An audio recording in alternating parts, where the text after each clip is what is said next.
Hi, my name is Kenny, and this is my wife, Kassi. Together, we've been married 12 years, and we have 7 children, aged 3 to 15.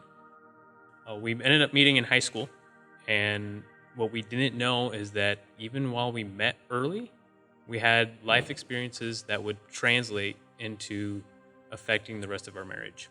After a few years at the first call that my dad had, there ended up being a lot of political, political issues that rose. And people that I had trusted ended up turning against my dad. And I took that and I looked at the fact that it was church, and I ended up applying my relationship theory to God, and basically saying God turned his back and he would not be someone I could rely on. And so I applied my thoughts of relationships really weren't worth it, and I applied that to God. I grew up in a Christian home. My mom was a Sunday school teacher, and my dad was on the church board for a while. Shortly after I turned 6, my mom and my paternal grandparents died in a car accident. And because of this, I never got to see what a true healthy relationship looked like. My dad never remarried, and he never dated. And so in my middle and high school years, I had a constant rotation of boyfriends coming in and out. And by the time I was 16, I had already had our first child, Emily. But because of all of that, it all just kind of accumulated into a lot of trust issues and a lot of jealousy issues that I would end up bringing forward into our relationship. Yeah, we didn't know it at the time, but my viewpoints on relationships and Cassie's trust issues actually kind of came to fruition in our very first big fight. We were probably about 6 months into our dating relationship, and I felt I needed to confess to Cassie that 2 months into our relationship, I had gone on a church trip and I partook of self pleasure. And I knew it would hurt her, but I didn't realize how much she would take it personally. She ended up being very upset with the whole thing, and coming down very hard on me and saying that if I were to ever do that again, or if I were to view pornography um, while dating her or being married to her in the future, she would leave me without question. She told me that very sternly, and I believed her. Basically, that meant that I kind of solidified that feeling and that belief that I could not be honest with Cassie. I couldn't tell her if I happened to struggle in that area again. So that was the end of our big fights. We ended up having lots of different little fights, and even after we got married in 2009, we continued to have small fights, really with me focusing on Cassie and her past.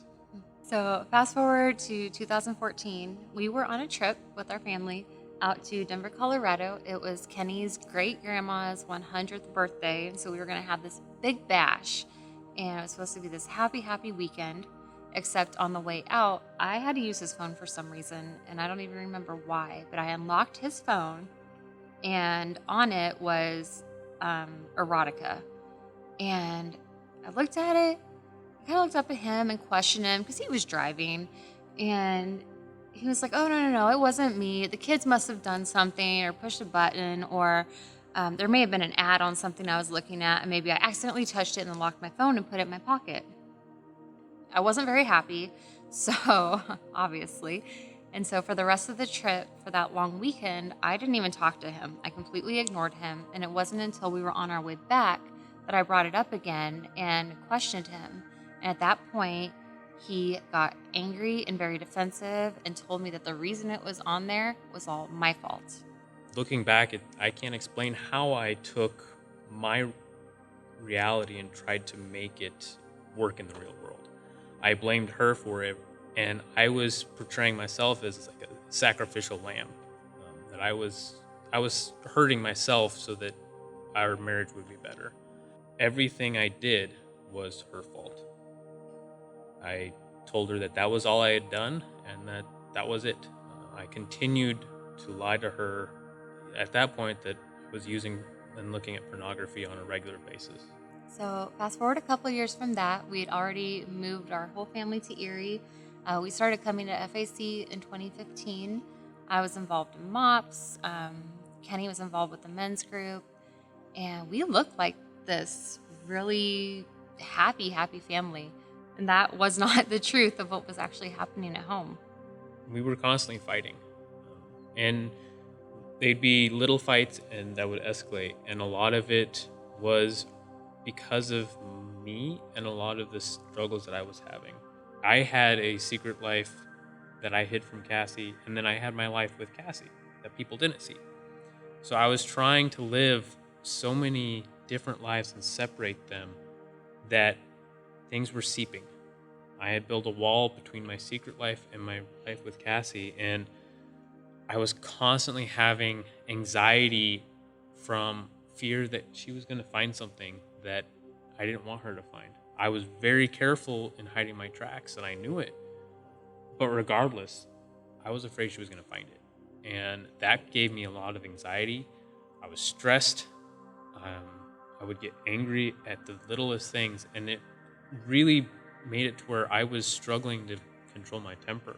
All of this shame and regret and the fear of trying to live 70 more years hiding these secrets ended up resulting in me going to Kassi and confessing everything to her. Yeah, so on August 11th, 2018, that was the best and worst day of our marriage. I remember I was in the kitchen and I was finishing up doing some things, and Kenny came in and was like, "Hey, we need to talk." And but you can finish what you're doing. It's completely fine. It's like, "No, you have tears in your eyes. Let's go now."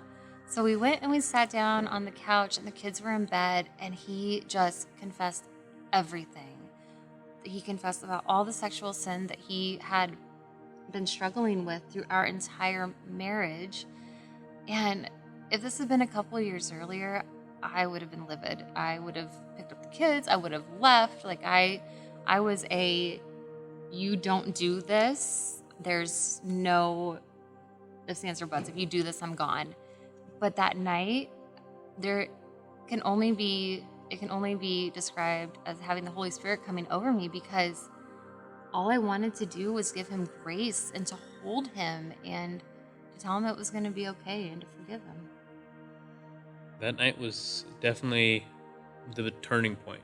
It was the first time I had been completely honest with Kassi. I ended up calling one of my friends the next day and asking if she could have her husband talk to Kenny, because I knew that he was a very godly man.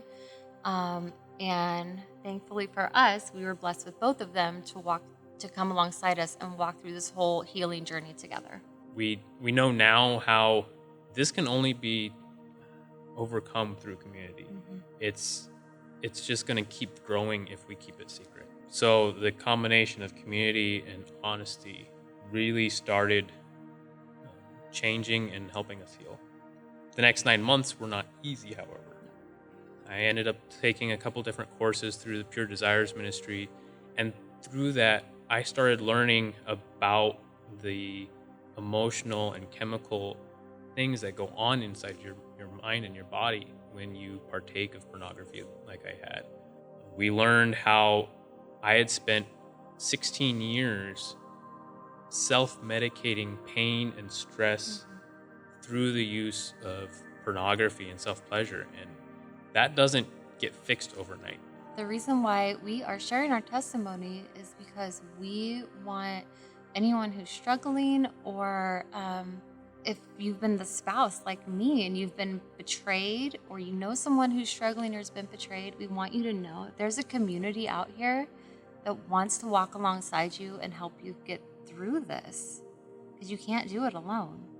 We didn't know when I came out. I felt like I was basically by myself. I didn't think other Christian men would struggle like this. But we've come to find out that it's far more common than we realize. It's 1 out of every 2 men are struggling. 1 out of every 3 women are struggling. And the ones that aren't, probably they know somebody that's struggling, or they've been betrayed. So we want you to know that there is hope. There is hope for those that struggle, and there is hope for those that have been betrayed.